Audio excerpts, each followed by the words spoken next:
Ebare kubocirho iyo murunjeri ha program Reebahindugire TV West kandi nyenda garaka kwakira ahabo kugira ngo bocirho reka tugumze na program. Ko washomo bwahure nashomo bwahure nagambira umwami wanje yaba surprised twatakunda kuba bahurusha ngo kuba mwahure tukujunwaje kandi obwe umwami watineka kwate nebyo kugira ngo ayinemo bwahure umwami wari mu kurustayo murokore wa Buhweju yakari murokore in fact obuto abamarida akari rei chaplain wa muntu yera high school arina patron wa scripture union so kunka twantuteka ngo tukorere ruhanga turere people tutari ordained konka cyaba horumwe kitekateko cyo kuba mwahure kija nareba ngo butaba mwahuro umwe tinkukora nkahina kukomere uhurira nko umuntu arwire ayo hayizire nkaza deliverance ministry zo ku healing ministry yo kutambira abarwire uyendoze yo hatogira kinandi yo nishabira umurwire nubagira ngo namushabira ngo mpurira ninyenda ngo ordained so umwami yatwakishabira nagenda nareba bishop bamunoba no yaba bishop wa Western Kore yanyikereza bantungira scholarship naza bishop taka theological college nashoma bachelor of divinity nashoma bachelor of divinity na rugayo kunizire na bampostingo mu mashomero nabo mushomesa wa secondary na hindro bwa hata na transferring from primary to secondary na mushomesa wa secondary na ba school chaplain na mwene kachizoba girls ndishomere nabandize koramo nkamara imyaka 12 nko mushomesa nka chaplain konka Mothers Union nayo yagumaho Mothers Union kunabire ninduga mukono bishop bamuno bahumwire bishop ya no mucyara ubayikiriza ngo tikwetaga umucyara wa bishop kuba president wa Mothers Union ene other woman nabasa kuba president abantu bagira ngo idano wakunda Mothers Union dija bandeba nakishabira nabwo nabutina abo kubekera office rigirwa mu mucyara bamuno mucyara wa bishop nagira nteje office ningi ba santa kama ndeba nangira ngo naija kumbasa in fact nkagikoresa bw'amana ga mukama nazamu kurugara 19 na mushanju abo kubandi bwe nahiza theological training bishop taka theological college ndukora degree ya makerere nija na president wa Western Kore wa Mothers Union so degree ya makerere robo kano shomo mushomesa ninga okano nikora divinity konka divinity jo ikaba degree eje kane hewa makerere it was bishop taka affiliation with Makerere University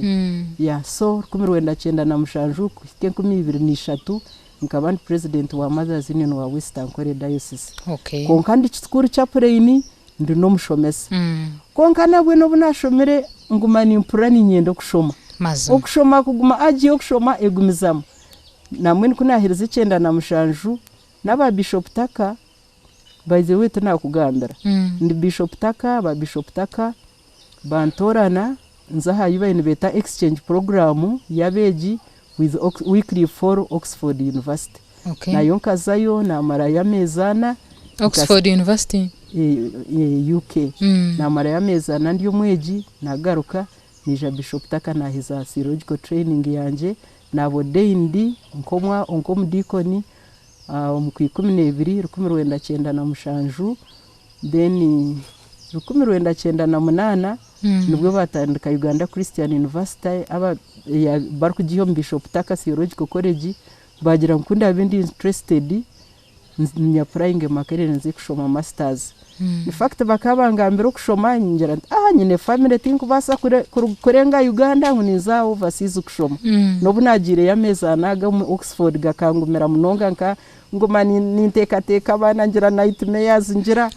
konkaro hanga yandabyaho so kandi kugira ngo nyoti nkigaraka kushoma degree yetari yo mu Uganda ko abahure binja binje nbashomera overseas so nyowe mpirwa mbona course makerere banyikerza akwanka nkoze degree yabo nkora masters degree ya Makerere University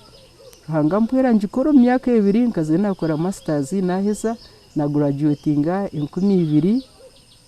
nkaze 9 na graduating 2021 ubwo ni president wa Mothers Union wa Western Kore diocese so nagumizamu nagumanda chaplain ndiyo mushomesa kuna herize kiza bankamara y'umwanya muringo konka interest yo kushoma yagumizamo sindi kumanya icyo ruhanga yabire nafa ubura washoma kosogiza aho gitinere konka ndiye nagiheza so nabwe kunayo nimpeza naheza makerere abantu ban sponsoringa nchachi ya Canada na makerere kuna defendingire dissertation yanjye bangira ngo Reverend, your work is really very good, we wish it was published. Najant work inye korire no manisa ya these people, these professors have been impressed, which means even I can do a PhD and do it. So rukumirwenda 2023 na ya praying na gambira sponsors banje nagira ntumakire bazengu naba ni myenda ngaruke yosho yese sente no manya ko oya ruhanga we byakukora ni byebyo akwaka ari expensive ntakujibasa bangira ngo bampa scholarship again na ya praying makerere nazayo nashoma PhD yanje nageze 2010 nasima mukama konka naguma ndi umushomesa wa secondary kandi chaplain kandi active member wa Mothers Union. In fact kunahereza kwa president wa Western kora kuba Mothers Union according to constitution nokora 2 terms, so nkakora tamu 2 kuzahwire naheza kuna abani mpeza ba Church of Uganda bantorana nguze kuba chaplain wa Provincial Mothers Union na ba chaplain wa Mothers Union mbweni kanza akachiko ka Church of Uganda ka Mothers Union ka chaplain. So naheze 2023 wa presidenta 2023 kusia 2026 na ba provincial chaplain wa Mothers Union, then 2026 kusia 10 bandonda kuba provincial president wa Mothers Union na wa Church of Uganda. Na umurumo ogo nkagukora ku maremyaka 8 nabwo you serve 2 terms. Nkakore tamu 2 wa province yona wa Uganda yona. Kandi mweni ruhange byakukora mwe no bikutangaza nyewe na background y'ina kugambira mwe ninye nabire omucyara wo kubanza kuba president wa Mothers Union atari umunyakampara. 2008 ka hosting omukoro gwa bentu gujaguze myaka iganwa ya Mothers Union no mu Uganda konko myaka igana tine president wabira rabireho atari resident wa Kampala. Nobu yakubari yo munyankore konkana bari yo resident wa Kampala. So ninye nabiro okurgo mu cyaro nkakora ubwa president anindaro mu cyaro ninjenda Kampala nikora office ejo. Nayo kagikora tamu imwe yahwa nagaruka nakora tamu ya kabiri nahize 2018 bwengergeremo cyecho kikampa okushitama habukiko mwe bwa Church of Uganda nkabandi ya verification committee ya province emyaka 8 abakugaba amareberezi nkabandi ya provincial assembly standing committee nkabandi ya appointments board ya Church of Uganda yo kugaba imirimo nebuna ubundi responsibilities ezindi. Natunga imigisha kuza nko mu nkiko worldwide council meetings za Mothers Union za Canterbury za Yoka byone byo mukama kabinkora. Echo cyabashirishwe cyo kubanza cha program Reebahindugire ha TV West kandi umujenyi witu yabari omucyara Reverend Canon Dr. Ed Mujinya oguni Vice Chancellor wa Nkore Western University kandi sabitero kwija ahashaha nizo zumwe program niyeje nyini kandi cyano niyemwe twijagaruka nawe ubwa hati murare kurunji nabandi betcom juni kandi ni Emmanuel Muchunguzi na Gerard Katusabe aha program mugumeho.